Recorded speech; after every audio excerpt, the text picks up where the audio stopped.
तात्यासाहेब जगन्नाथ भालेकर. बरं आता तुमचा कितवा तोडा आणि माल किती निघाला तुमचा? फर्स्ट कटिंग आहे. हं, आतापर्यंत माल तुटलेला आहे तिथे 1.5 टन हं, आणि अजून बी 1.5 पाऊण 2 टन तुटते बा. हं. म्हणजे आता अर्धा plot भरलेल्या तुमचा- 7 वळीत 1 टन 300 किलो झालाय. हं, आणि आता ही झालेल्या पातीत एक आतापर्यंत म्हणजे सरासरी 1.5 टनाच्या पुढे गेला म्हणा की. हं, हा.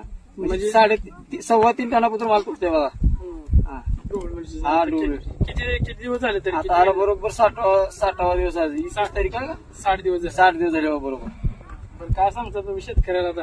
शेतकऱ्याला काय बाबा कसं आता काय? बघा सध्याचे एक वातावरण इतके बेकार झाले, हं, लय बेकार झाले हं, आणि थ्रिप्सचा अटॅक भरपूर व्हायला त्याच्यात तरी एक्सपोनस ही अशी भारी भारी औषधं मारल्यामुळे सध्याच्या कंडिशनला प्लॉट टिकलाय. हं, आणि आपल्या बरोबरचे प्लॉट सगळेच गेलेत आता सध्या. हं, चौकशी करायला नरोटवाडी आहे बा आमच्या जवळ. हं. काशीनाथ म्हणून